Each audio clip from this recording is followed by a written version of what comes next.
우리 함께 마음을 모두 하나님께 예배드리겠습니다. 할렐루야. 하늘에서 여호와를 찬양하며 높은 데서 그를 찬양할지어다. 그의 모든 천사여 찬양하며 모든 군대여 그를 찬양할지어다. 해와 달아 그를 찬양하며 밝은 별들아 다 그를 찬양할지어다. 하늘의 하늘도 그를 찬양하며 하늘 위에 있는 물들도 그를 찬양할지어다. 이스라엘아 들으라. 우리 하나님 여호와는 오직 유일한 여호와이시니 너는 마음을 다하고 뜻을 다하고 힘을 다하여 내 하나님 여호와를 사랑하라. 아멘. 우리 모두 함께 일어나셔서 찬송가 9장 함께 찬양하겠습니다.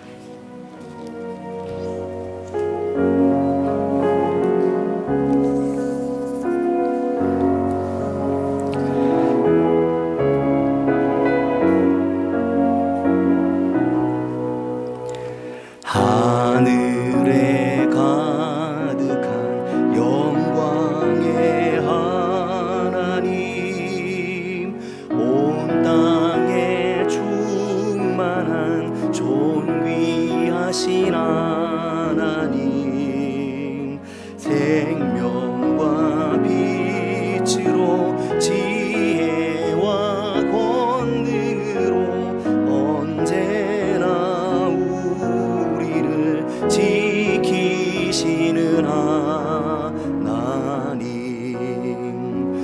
성부와 성자와 성령 삼위의 하나님, 우리 예배를 받아주시고 사랑이 넘치는 자비하신 하나님, 은혜가 풍성한 구원의 하나님, 자매의 심령에 평안을 주시옵고 죄악과 허물을 용서하여 주소서. 찬송과 영광과 생명 구원의 하나님, 우리 예배를 받아주시옵소서. 연약한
풍성하신 하나님 아버지 감사합니다.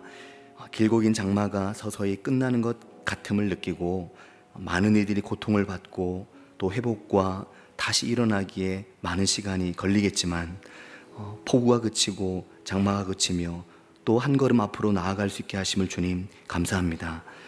코로나는 여전히 기승이고 더 심해져서 많은 이들이 고통받고 또 염려하고 있으며 일부 교회와 또 지역을 중심으로 확산되는 중에 있어서 염려가 크지만 하나님 아버지, 이 또한 저희들이 이기며 하나님의 은혜 가운데 나아갈 것을 믿습니다. 사랑의 하나님 아버지, 고난당하고 고통받고 있는 이들을 긍휼히 여겨주시기를 원합니다. 오늘도 인생의 광야에서 하나님을 바라보며 기도하고 예배하며 살아가기 위해 몸부림치는 성도들을 주님 긍휼히 여겨주시며 삶의 은혜와 사랑으로 더하여 주시기를 원합니다. 저희 중심을 하시는 하나님 아버지, 저희 마음이 심지가 견고한 마음 되길 원합니다. 인생의 폭풍과 뜨거운 태양 아래에서도 주를 보게 하시고 삶의 위기 속에서도 주님을 향하도록 하여 주시기를 원합니다. 삶의 고통 속에서도 주님을 향한 저희 마음은 변하지 않기를 원합니다. 죄와 허물의 삶에서 주를 향하여 돌아서게 하시며 저희 삶의 길이 하나님을 영화롭게 하길 원합니다. 죄 가운데 살아가는 저희 삶의 자리를 치유해 주시며 회복케 하셔서 하나님의 거룩한 것으로 새롭게 하여 주시옵소서. 저희 삶을 온전히 주님께 드리기를 원합니다. 예수 그리스도의 이름으로 기도드리오며 이제 하나님과 나만이 아는 용서받아야 할 죄들을 침묵 속에 고백하겠습니다.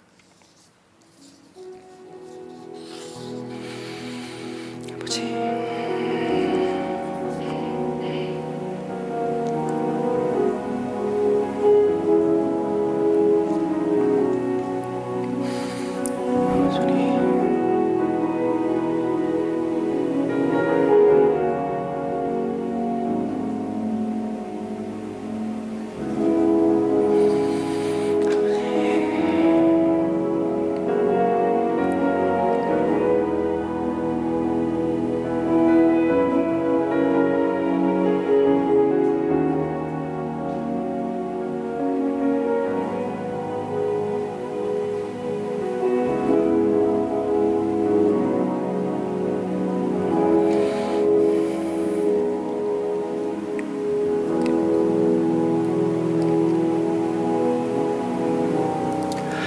내가 너희에게 이르노니 이와 같이 죄인 한 사람이 회개하면 하늘에서는 회개할 것이 없는 의인 99으로 말미암아 기뻐하는 것보다 더하리라. 그러므로 이제 그리스도 예수 안에 있는 자에게는 결코 정죄함이 없나니 이는 그리스도 예수 안에 있는 생명의 성령의 법이 죄와 사망의 법에서 너를 해방하였음이라. 아멘. 나는 전능하신 아버지 하나님 천지의 창조주를 믿습니다. 나는 그의 유일하신 아들 우리 주 예수 그리스도를 믿습니다. 그는 성령으로 잉태되어 동정녀 마리아에게서 나시고 본디오 빌라도에게 고난을 받아 십자가에 못 박혀 죽으시고 장사된 지 사흘 만에 죽은 자 가운데서 다시 살아나셨으며 하늘에 오르시어 전능하신 아버지 하나님 우편에 앉아 계시다가 거기로부터 살아있는 자와 죽은 자를 심판하러 오십니다. 나는 성령을 믿으며 거룩한 공교회와 성도의 교제와 죄를 용서받는 것과 몸의 부활과 영생을 믿습니다. 아멘. 모두 자리에 앉겠습니다.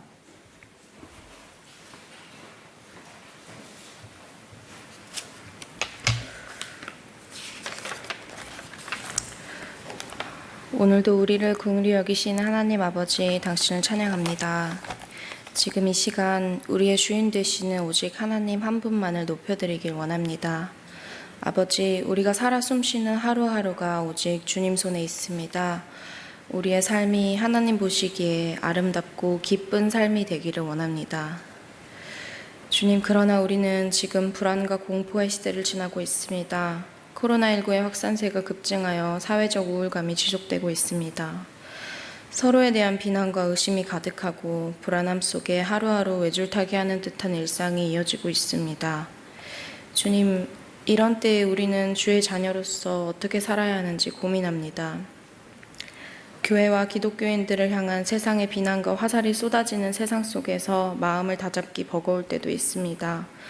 우리는 어리석고 약하여 지금의 상황이 너무나도 괴롭습니다. 주님, 이럴 때 우리가 어떻게 행동해야 할지 주님 지혜를 주시기 원합니다. 하나님 주신 말씀대로 이웃을 사랑하는 주의 자녀들 되게 하여 주시고 안전한 상황 가운데 서로를 위해 그리고 더 어려운 이웃을 위해 기도하고 돕는 우리가 되게 하여 주세요. 우리 송전 양문교회와 이 지역, 이 땅이 코로나로부터 안전할 수 있도록 지켜주세요. 주님, 또한 50일이 넘는 장마에 이 나라 곳곳이 침수 피해로 어려움을 겪고 있습니다. 한순간의 삶의 터전 혹은 사랑하는 가족까지 잃어버린 수재민들, 1년 내내 자식처럼 키운 농작물들을 흙탕물에 쓸려보낼 수밖에 없었던 농민들이 있습니다. 그들을 기억하여 주시고 긍휼히 여겨주세요. 우리가 그들에게 힘이 될 수 있게 해주세요. 어려운 때일수록 오직 주님만이 나의 힘, 나의 방패임을 우리가 잘 압니다. 한 주 동안 마음속이 전쟁 같았더라도, 길을 잃고 헤매었을지라도, 또 흔들리고 아파했을지라도 주님, 지금 이 시간 이 자리에 오셔서 우리의 예배를 받아주시고 우리의 마음을 만져주세요. 세상 그 어떤 것과도 비교할 수 없는 위안과 힘을 주시어 오직 말씀으로, 성령으로, 믿음으로 이겨나갈 수 있게 해주세요. 혼란한 시국 속에서 어려움을 겪고 있는 모든 주의 자녀들과 목회자분들, 직분자분들의 마음 가운데 기쁨을, 축복을, 은혜와 평강을 허락하여 주시고 오직 주님께 바짝부터 열심히 사랑하며 하나님 주신 힘으로만 살아가게 해주세요. 말씀을 전해주실 목사님 축복하여 주시고 이 시간 우리에게 주시는 말씀 가운데 힘 얻게 해주세요. 우리가 드리는 이 예배가 달고 귀한 생명의 양식입니다. 감사드리며 예수님 이름으로 기도합니다. 아멘.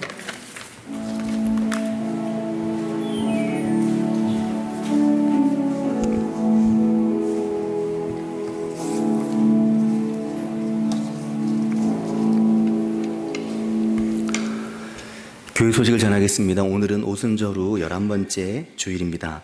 코로나19를 극복하기 위한 노력을 성도님들께서 함께 해주시길 바라고 또 계속해서 기도해 주시기를 부탁을 드립니다. 오늘 1시에는 정기당회가 있습니다. 코로나19 기간 교회 예배에 대해서 말씀을 드립니다. 우리 교회는 방역 지침을 준수하고 또 주일 예배와 주중 정규 예배를 하고 있습니다. 금요기도회와 순모임은 방역 상황에 따라 재개하려고 하고 코로나19의 극복과 교회 식사, 성경 공부, 교회 사역 등의 재개를 위해서 기도해 주시길 바랍니다. 캄보디아 은혜기독국제학교의 지역 빈민 구제 사역에 후원을 하였습니다. 자세한 내용은 홈페이지에 올려져 있습니다. 신주승 장로님, 김구목 권사님 가정이 인천 중구 영종도 쪽으로 이사를 하시게 됐습니다. 거리가 적지 않은 거리인데 네, 교회를 옮길 의향은 없으시다고 매주 얼굴을 뵐 수 있을 것 같습니다. 장로님은 출장이 많으셔서 못 볼 수 있는 날들이 여러 날씩 되지만 권사님과 또 종훈이를 비롯한 자녀들은 교회를 오겠다고 하고 있는데 이 먼 거리를 잘 다니실 수 있도록 또 하나님께서 또 그에 맞게 은혜를 주시기를 기도해 주시기를 바랍니다. 김정희 권사님께서 어제 제가 밤늦게 기도 제목 올려드렸지만 그 뇌경색으로 이번 3번째 쓰러지신 것입니다. 그래서 자녀들은 다시 일어나실 수 있을까라는 마음이 좀 있고 지금 면회도 잘 어렵고 한림대병원 중환자실에 앉아 계신데 의사소통이나 이야기는 다 하시고 단지 몸을 못 움직이시고 왼쪽 전체가 이제 못 움직이신다고 합니다. 위에서 기도해 주시길 바랍니다. 이도현 형제를 위해서 기도해 주시고 김우구 집사님 위해서 기도해 주시기 바랍니다. 순별 로테이션 일정을 잘 확인하셔서 이번 주와 다음 주 특히 이 로테이션 예배를 잘 지켜주시기를 부탁을 드리겠습니다. 우리 앞뒤 좌우로 가볍게 한번 인사하겠습니다. 반갑습니다. 네, 하나님 은혜가 함께 하시길 바랍니다. 오늘 하나님 주신 말씀은 사무엘상 24장 1절에서 7절입니다.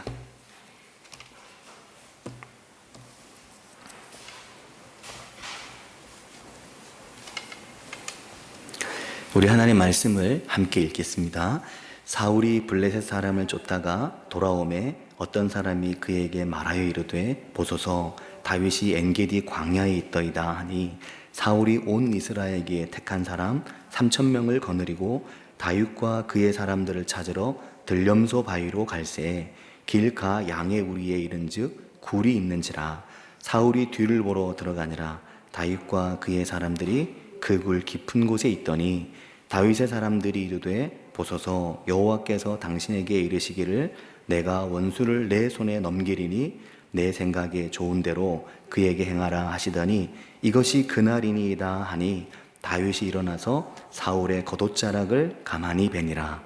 그리한 후에 사울의 옷자락 뱀으로 말미암아 다윗의 마음이 찔려 자기 사람들에게 이르되 내가 손을 들어 여호와의 기름 부음을 받은 내 주를 치는 것은 여호와께서 금하시는 것이니 그는 여호와의 기름 부음을 받은 자가 됨이니라 하고 다윗이 이 말로 자기 사람들을 금하여 사울을 해하지 못하게 하니라. 사울이 일어나 굴에서 나가 자기 길을 가니라. 아멘. 가끔 그런 생각이 듭니다. 하나님께서 정말 기쁘게 생각하셨던 사람, 또 사도행전 13장 22절 말씀을 보면 사무엘상 13장을 인용한 말씀인데 하나님께서 하나님의 마음에 합한 사람, 하나님의 마음에 맞는 사람이라고 말씀을 하시면서 다윗을 왕으로 세우셨는데 그런 다윗, 그 위대한 왕 다윗의 생애에 광야 생활이 왜 이렇게 길었을까? 그런 생각을 하게 됩니다. 다윗에 대한 글들, 또 다윗이 등장하는 성경의 말씀을 보면 다윗은 여러 곳의 광야에서 무려 10여 년의 시간을 광야 생활을 하게 되는 겁니다.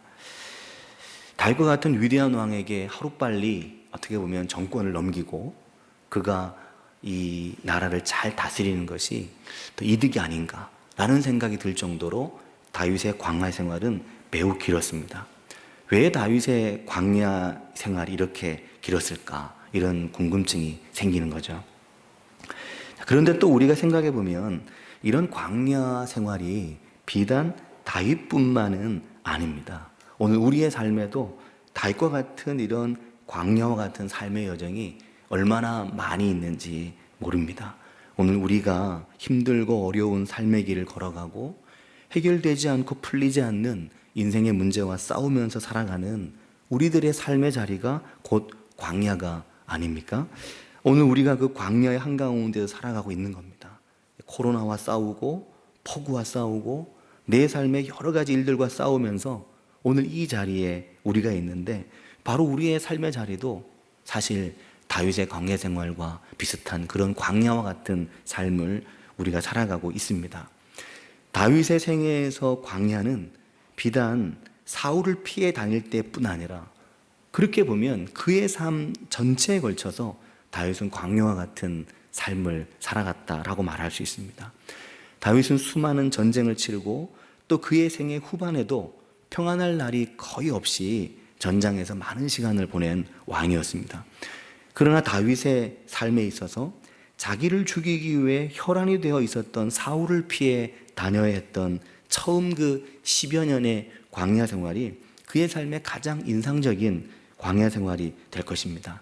오늘 말씀을 통해서 다윗의 광야 생활을 통해 하나님께서 오늘 우리에게 주시는 말씀의 은혜를 함께 나누려고 합니다. 다윗이 사울 왕에게 미움과 살해의 위협을 받으면서 다윗이 사울을 피해 처음 도망간 곳은 라마나요트였습니다. 거기서 다윗은 이스라엘의 위대한 영적 지도자인 사무엘과 일정 기간 함께 살게 됩니다. 이 기간이 어느 정도였는지는 자세히 나오지 않지만 이 시간이 다윗에게는 정말 귀중한 시간이 되었을 것이라는 생각을 하게 됩니다. 왜냐하면 그곳은 사무엘의 선지 학교였기 때문입니다. 신학교였다는 거죠. 사무엘의 하나님의 위대한 예언자 선지자 사무엘은 이곳에서 선지자들을 양성하고 있었습니다. 사무엘상 19장 18절을 보면 다윗이 도피하여 라마로 가서 사무엘에게로 나아가서 사울이 자기에게 행한 것을 다 전하였고 다윗과 사무엘이 나요스로 가서 살았더라라고 말합니다. 라마와 나요시 분리되어서 이제 여기 등장하는데 라마는 지명이고 나얏은 거처, 처소라는 뜻인데 본문에서는 정황을 볼 때 연합적으로 사람들이 사는 기숙사 같은 그런 곳, 그러니까 라마에 있는 선지자들의 기숙사, 그런 의미라고 해석을 할 수가 있는 거죠. 20절 말씀을 보면 거기에 선지자들의 무리가 있었고 사무엘이 수령으로 서 있었다, 그렇게 성경에 번역이 되어 있습니다. 이것으로 미루어 볼 때 거기 라마나얏은 라마에 있는 사무엘의 선지학교였던 거죠.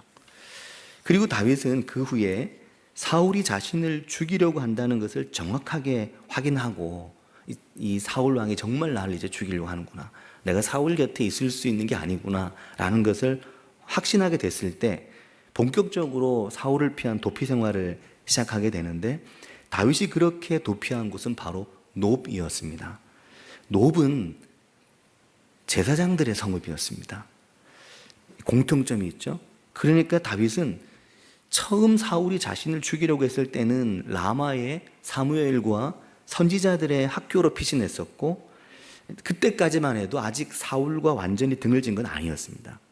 그래서 다시 돌아가거든요. 그러나 사울이 자신을 죽이려고 한다는 것을 확실하게 파악하고 난 이후에 다윗은 요나단과 작별을 하고 제사장들의 성읍인 놉으로 완전히 떠나게 된 것입니다. 이것은 다윗이 어떤 사람인지를 우리에게 잘 보여주는 것입니다.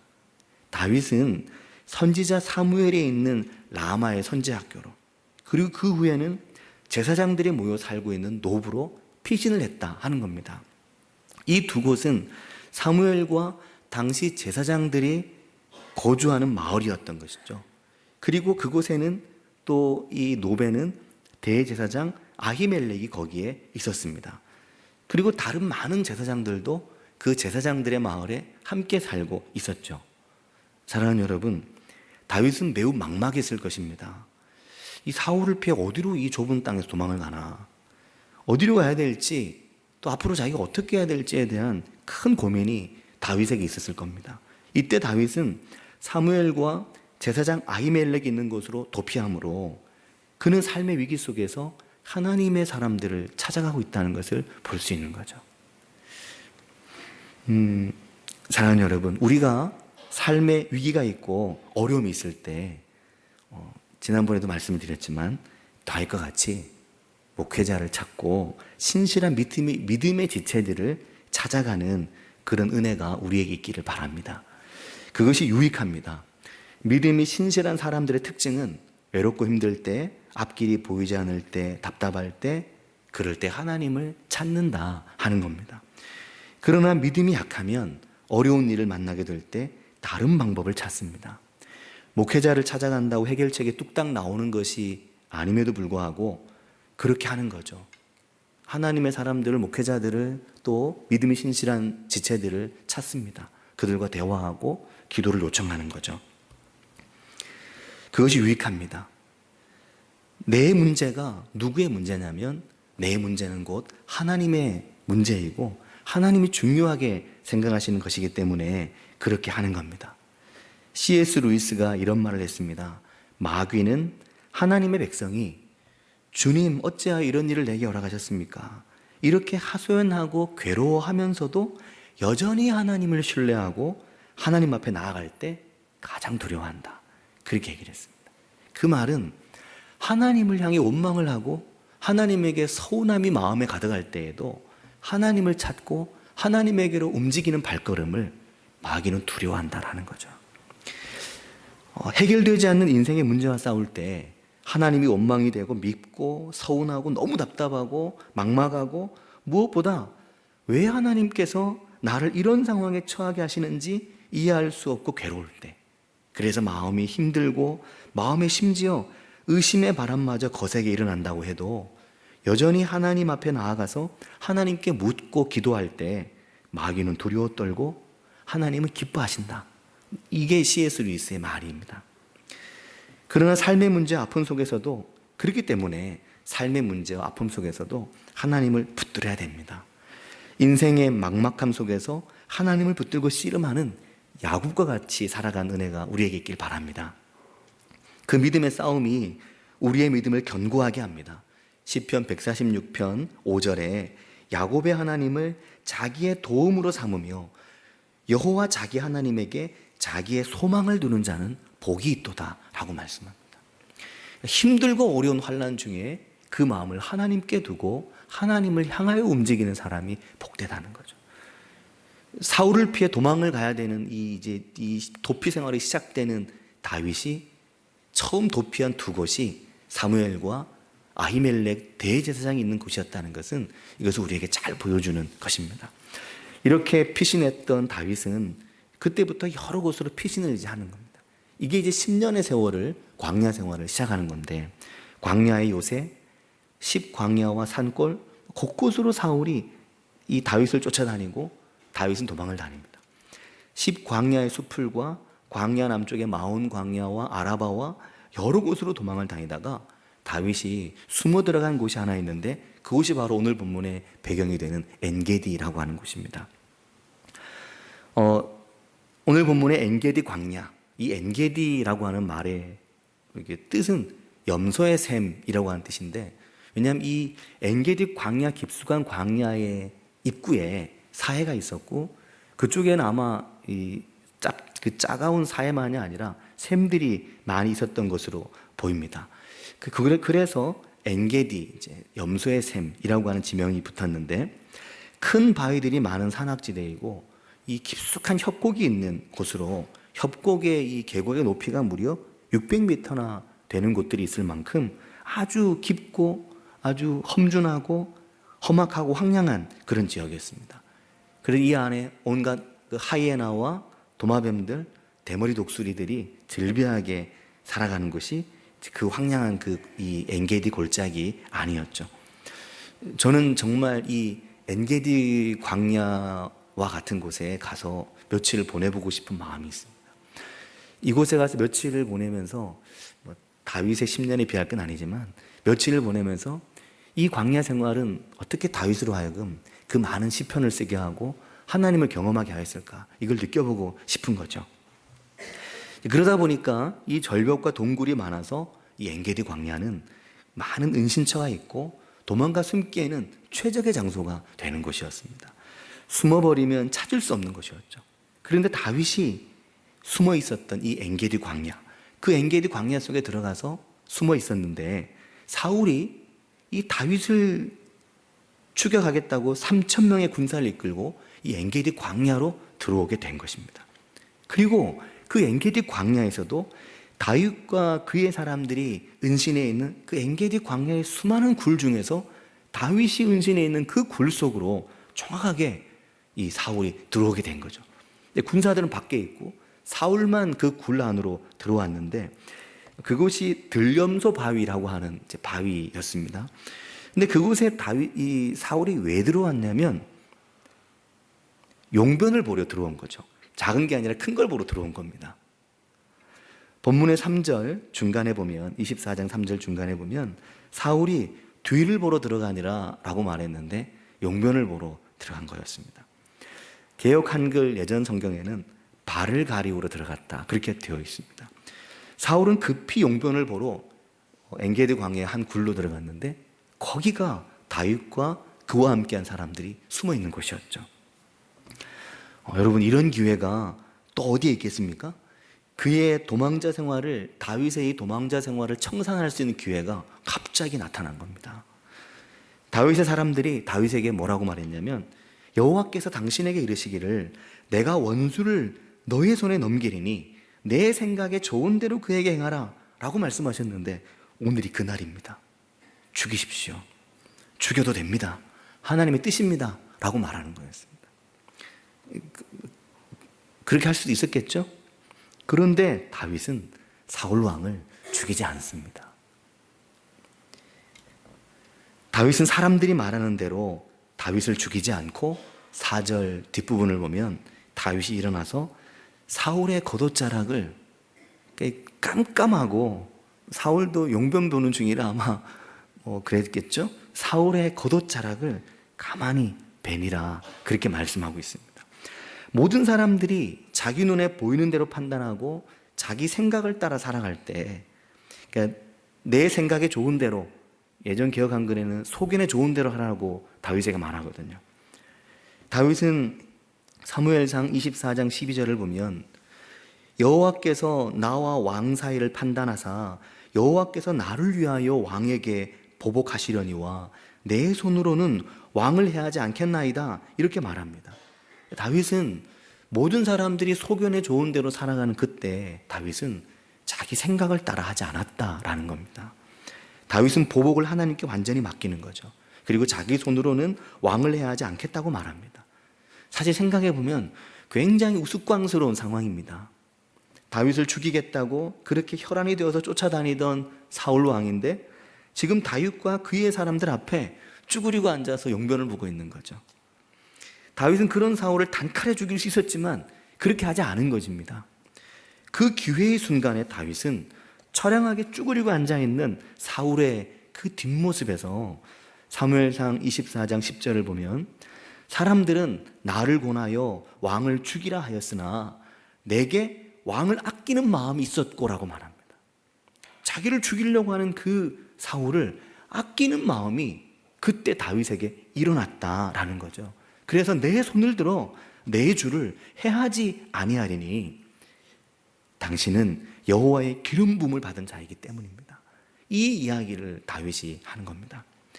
다윗은 그 우스꽝스러운 모습에서 이스라엘의 왕의 모습을 보고 있는 거죠. 정말 신기하지 않습니까? 다윗은 어떻게 이 광야 생활에서 이렇게 살아갈 수 있을까요? 모든 게 힘들고 모든 게 쉽지 않았을 겁니다. 하루빨리 이 광야에서의 시간을 끝내고 자기 삶으로 돌아가고 싶었을 것입니다. 그러나 그럼에도 불구하고 다윗의 귀와 다윗의 눈은 그 광야의 힘든 생활 속에서도 하나님께 집중하고 더 하나님의 음성에 귀를 기울이고 더 하나님께서 열어 보여주시는 것들을 보았던 겁니다. 그러니 자신을 죽이려고 혈안이 되어서 그렇게 쫓아다니는 사울의 모습에서도 기름 부음 받은 왕의 모습을 볼 수 있는 눈을 갖고 있는 것입니다. 가장 속되고 가장 추악한 인간의 모습 속에서 모든 사람들은 추악함만 볼 그때 다윗은 그의 모습 속에 하나님이 기름 부음 받은 하나님이 세우신 자의 모습을 보고 있는 거죠. 가장 고통스러운 상황 속에서 가장 큰 희망을 볼 수 있는 눈이 그 광야에서 다윗에게 있었던 것입니다. 그 오랜 광야 생활, 그 힘든 중에도 다윗은 하나님만이 주실 수 있는 눈, 그런 거룩한 눈이 그에게 열려 있었다라는 거죠. 그러므로 여러분, 그리스도인이라면 누구나 다윗과 같이 인생의 광야에서의 시간이 그의 삶에 필요합니다. 그 시간은 아프고 힘든 삶이기도 하고 그 시간은 외롭고 고독한 시간이기도 합니다. 우리가 생각해 보면 오늘날을 가장 힘들게 하는 인생의 광야와 어렵고 힘든 시간 속에서 하나님의 사람들에게는 하나님을 향하여 눈을 뜰 수 있는 기회들이 주어지고 하나님을 더 간절히 바라볼 수밖에 없게 되는 그런 기회들이 생기게 되는 거죠. 내가 광야가 아니었다라면 하나님을 바라보지 않았을 텐데 내가 이 광야 속에 있기 때문에 도리어 하나님을 보게 되고 광야가 아니었다면 볼 수 없는 것을 광야 생활을 하면서 눈이 열려 보게 되는 것을 우리가 보게 되는 것입니다. 그래서 그리스도인들의 삶에는 필연적으로 광야에서의 시간이 길든 짧든 또 그 강도는 다르겠지만 평생을 살아가면서 우리의 삶 속에서 광야 같은 인생길을 경험하며 살아가게 됩니다. 바로 이 광야의 시간이 우리의 삶에 가장 아름다운 시간이 될 수 있다는 것을 우리가 다윗을 보면서 깨달을 수 있게 되기를 바랍니다. 우리는 간혹 지난 시간을 회상하면서 그때는 정말 힘들고 눈물 나고 힘들었던 시간이었는데 그 시간을 돌이켜보면서 내 삶에 가장 행복했던 시간이라고 회상을 하는 사람들을 늘 많이 만나죠. 한창 육아로 힘든 엄마들은 우울증과 싸우면서 그 힘든 시간을 보내는데 그렇게 해서 시간이 많이 지나고 아이들이 다 커버리고 나면 그때가 가장 행복했다고 기억하거든요. 이 자리에 계신 어머니들이, 이 자리에 계신 아버지들이 다 비슷한 마음을 가지고 계실 겁니다. 애 키울 때는 그때가 제일 힘들었는데 애들이 다 크고 내 품을 떠나고 나면 아이들이 내 품에서 속썩이고 애들이 내 품에 있어서 팔 떨어져 나갈 때 그때가 가장 행복했다고 기억을 하거든요. 그래서 그때가 제일 행복했어, 그런 이야기를 하는 엄마들을 많이 봅니다. 자녀들이 다 커서 성인이 되고 결혼하고 그 자녀들이 다시 아이를 낳아서 와도 엄마에게는 그때가 제일 행복했고, 내 아이는 여전히 내 품에 있는 아이라서 때로 그 며느리들이 우리 어머니는 너무 다 커버린 남편을 애기 취급해 라고 느끼게 되는 것도 어머니의 마음은 그 시절에 고정되어 있기 때문인 거죠. 왜 그럴까요? 그것은 그렇게 힘든 밤을 보내고 그렇게 눈물로 아이와 씨름하고 아이와 싸우며 힘든 시간을 보내는 동안에 힘들고 어렵지만 그 밤새 힘들었던 그 시간이, 그 정말 내 인생의 광야 같은 그 시간이 우리 인생의 보석 같은 시간이었다는 것을 우리가 알게 되기 때문인 것입니다. 힘들고 어렵고 아프고 눈물 나도 그 인생의 광야에 가장 소중한 것들이 늘 들어있는 거죠. 가장 소중한 것을 그때 배우고 그때 얻게 되기 때문에 그 시간이 지나고 보면 정말 귀했구나 라고 느끼는 겁니다. 그 아픈 육아의 시절에 눈에 넣어도 아프지 않는 아이가 그때 있는 거죠. 그래서 시간이 지나고 나면 그때 그 아이 이미 다 커버렸는데 그때 그 아이는 여전히 엄마 아빠의 눈앞에 아른아른 하고 있는 겁니다. 세상 무엇과도 바꿀 수 없는 거죠. 저희 집에서 저와 제 아내가 자주 하는 말 중에 둘째 녀석을 두고 이런 말을 합니다.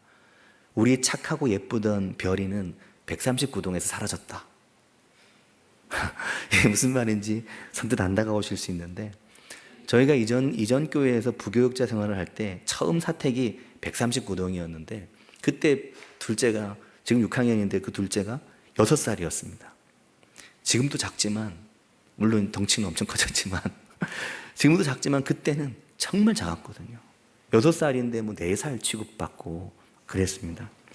근데 그때 작고 또 체구가 작고 약하니까 얼굴 하얗고 정말 귀엽고 예쁘고 착했는데 139동에서 2년 살고 옆에 있는 109동으로 이사하고 다시 영통의 서천으로 이사하면서 그 139동에 6살짜리 예쁜 애가 사라지고 점점 말 안 듣는 애가 생기게 됐다. 그래서 저와 제 아내가 우리 예쁜 별이는 139동에서 사라졌다, 그렇게 얘기를 하거든요. 시간이 지나고 보면 6살 때 그때가 제일 예쁘고 또 그때는 저희에게는 힘든 시간이었지만 그때가 제일 보석 같은 것들이 그 시간 속에 있는 거죠. 광야는 외롭고 적막하고 척박하기 그지없지만 인생의 광야를 좋다고 말할 사람이 아무도 없지만 그 인생의 광야가 아니라면 도저히 맛보고 깨달아 알 수 없는 것들이 그 광야에 함께 있기 때문입니다. 그래서 힘들어도 좋고 아파도 그때고 눈물 나도 아팠어도 그 속에 나의 가장 소중한 사랑들이 있는 것이 광야 생활입니다. 그 광야 생활을 하면서 우리는 하나님을 가장 의지하고 하나님을 가장 붙들고 하나님에게 가장 내 손을 내밀게 되는 거죠. 그래서 그 광야를 지나면서 하나님을 온전히 의뢰하는 법을 배우는 사람들이 하나님 앞에서 시편을 노래하는 믿음의 사람들이 되는 겁니다. 그래서 다윗은 그의 생애에 가장 아름다운 시편은 다 그때 쓰죠. 그 광야 생활 10년을 하면서 다윗은 하나님이 그의 인생의 피난처가 되시는 분이라는 것을 그때 발견하게 되는 겁니다. 광야는 다윗이 그의 인생의 피난처가 되시는 하나님을 배운 곳이고 피난처라고 하는 말을 배운 곳이 광야였습니다. 이게 너무나 중요합니다. 우리가 살면서 피난처라는 말을 배울 수 있다면, 그리고 피난처라고 하는 말을 하나님과 연결해서 생각할 수 있다면, 내가 힘들고 어려운 일을 만나게 되면 하나님이 나의 피난처가 되십니다 라고 고백할 수 있다면 이것보다 더 귀중한 것은 없습니다. 다윗은 하나님을 향해서 피난처 되신 하나님, 내가 피할 나의 바위, 나의 요새, 이 광야에 수많은 요새들이 있었거든요. 나의 요새, 나의 피난처이신 하나님, 이렇게 얼마나 많이 고백하는지 모릅니다. 시편은 이런 다윗의 고백으로 넘쳐납니다. 시편 2편 12절 끝에 너희가 길에서 망하리니 그의 진노가 급하심이라. 여호와께 피하는 모든 사람은 다 복이 있도다. 시편 5편 11절에 그러나 주께 피하는 모든 사람은 다 기뻐하며 주의 보호로 말미암아 영원히 기뻐 외치고 라고 말합니다. 사랑하는 여러분, 우리의 삶을 살면서 우리의 삶에서 광야 같은 인생길을 걸어갈 때 다윗이 엔게디 광야에서 경험하고 그가 겪었던 하나님과 함께한 은혜처럼 우리의 삶에서 하나님을 피난처로 만나고 하나님과 함께하는 그 은혜가 우리의 삶에 또 한 주간 함께 하시기를 바라고 축복합니다. 같이 기도하겠습니다. 시편 46편 1절에는 하나님은 우리의 피난처시오 힘이시니 환난 중에 만날 큰 도움이시다 라고 고백합니다. 이 고백이 오늘 우리들의 삶에 있기를 위해서 같이 기도하고 우리의 삶이 힘들고 어려운 순간을 지금 지나갈 때 그 고난과 광야 같은 내 삶 속에 함께 하신 하나님, 그 하나님을 고백하고 그 하나님 앞에 믿음으로 나아가며 우리의 삶에서 소망을 가지고 살아가는 그런 은혜를 위해서 우리 같이 한 목소리를 기도하겠습니다. 하나님 아버지, 우리 인생의 광야를 지나갈 때, 우리 인생의 어렵고 힘든 길을 지나갈 때 그 길 속에서 하나님을 고백하며 그 길 속에서 하나님과 함께하며 그 길 속에서 하나님을 인정하는 저희들의 삶이 될 수 있도록 주님 은혜를 더해 주시기를 원합니다. 하나님, 광야를 피할 수 없지만 그 광야길 가운데 있을 때 가장 보석 같은 하나님을 경험하며 내 삶 속에 두신 하나님의 보석을 발견한 은혜가 오늘 우리에게 있도록 인도해 주시기를 주님 원합니다. 코로나로 힘들고 폭우로 힘들고 많은 일들에 지쳐있고 많은 일들에 힘을 잃은 저희들이지만 오늘 주의 말씀을 통해 새 힘을 얻으며 다윗과 같이 그 고난 속에서도 하나님의 경이로움을 바라볼 수 있는 그런 은혜가 저희들에게 있도록 인도하여 주시옵소서. 주님 저희와 함께 하시기 원합니다.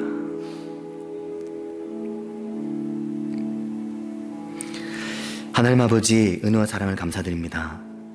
고난과 힘든 그 광야 생활을 하면서도 하나님의 경이로움을 바라볼 수 있었던 다윗과 같이 오늘 저희들의 삶에 있어서 고난과 광야의 길을 지나갈 때 코로나로 인해 너무 힘들고 지친 삶에서도 폭우로 인해 삶의 자리가 많이 붕괴된 우리의 이웃들도 그로 인해 경제적인 침체와 여러 가지 어려움을 겪고 있는 이 땅의 많은 이들과 또 우리 모든 성도님들이 삶 속에서 새 힘을 얻고 살아갈 수 있도록 주님 인도하여 주시옵소서. 주님 저희와 함께 하실 것을 믿고 예수님의 이름으로 기도합니다. 아멘. 찬송가 419장 함께 찬양하겠습니다.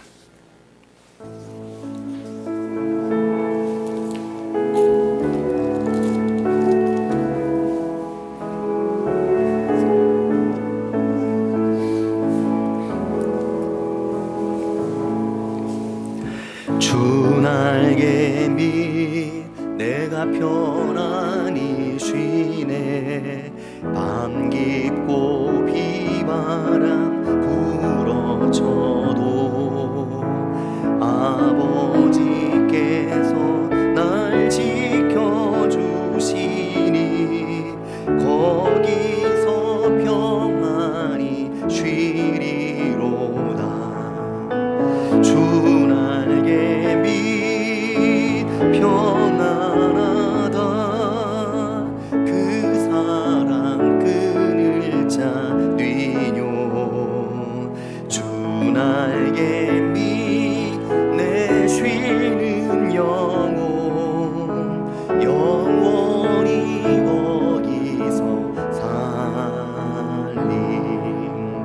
주 날개 밑 나의 피난처 되니 거기서 쉬기를 원하노라. 세상이 나를 위로치 못하나 거기서 평화를 누리리라. 주 날개 밑 평안하다. 그 사랑 끊을 자 뛰뇨.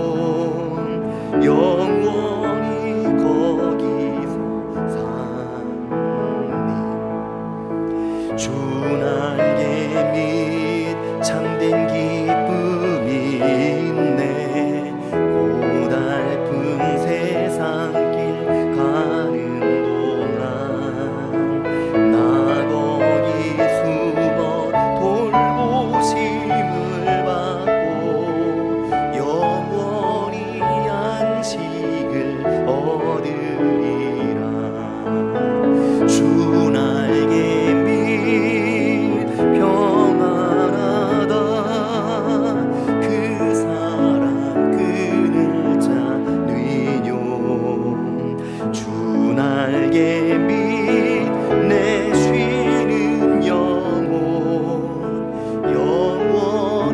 거기서 살리. 아멘. 하나님 아버지 감사합니다. 주 날개 그늘 아래 거하며 하나님의 거룩하신 그늘에서 또 한 주간 살아가는 저희들 참되도록 인도하여 주시옵소서. 이 시간 귀한 예물을 구별하여 하나님의 전해드린 손길들에게 복을 주시길 원합니다. 어렵고 힘든 중에도, 삶의 자리가 곤고한 중에도 하나님께 귀한 예물을 구별하여 드린 손길마다 복 주시고, 삶의 자리가 복되게 하시며 하나님께서 부어주시는 은혜가 있도록 인도해 주시길 원합니다. 하나님 아버지, 저희들의 삶의 자리 가운데 함께 하실 때 특별히 코로나로 인해 힘든 이들과 폭우로 인해 지친 이들을 위로해 주시길 원하오며, 그로 인해서 삶의 자리가 많이 침체되고 다운되어 있는 이들의 삶을 주님 위로해 주시기를 주님 원합니다. 나라와 민족과 세계 가운데 고통받고 있는 이들을 주님 기억해 주시길 원하오며, 그들의 삶이 하나님의 은혜로 회복되고 세워질 수 있도록 인도해 주시기를 주님 원합니다. 하나님 아버지, 멀리 있는 저희들의 부모님들을 주님 기억해 주시길 원합니다. 멀리 나가 있는 저희의 자녀들을 기억해 주시며, 공부로 또 군대로 나가 있는 자녀들과 이미 출가하여 먼 곳에서 자녀를 양육하며 살아가고 있는 자녀들을 기억해 주시기를 주님 원합니다. 하나님 아버지, 저희들이 모시고 계신 부모님들의 건강을 지켜주시며 요양원과 또 병원에 계신 부모님들을 기억해 주시기를 주님 원합니다. 하나님 아버지, 품 안에 있는 자녀들에게 복 주시며 은혜를 더해 주셔서 부모의 그늘 아래 있는 동안 세상에 줄 수 없는 귀한 것들을 받고 자라며 먹고 자라나 그들이 하나님의 자녀로 살아갈 수 있는 힘을 얻을 수 있도록 인도해 주시기를 주님 원합니다. 이 한 주간을 주님께 맡겨드리오니 주님, 이 한 주간 저희들의 삶의 주인 되어 주시옵소서. 예수님의 이름으로 기도합니다. 아멘. 우리 주 예수 그리스도의 은혜와 하나님 아버지의 크신 사랑과 성령님의 함께 하심이 오늘 예배를 드리며 엔게디 광야와 같은 광야 생활 속에서 살아갈 때 하나님 기억하며 하나님의 은혜의 그늘 아래서 살아가고자 마음에 다짐하는 모든 성도들 위해, 나라와 민족과 세계 위에 영원히 함께 하시기를 간절히 축원하옵나이다. 아멘.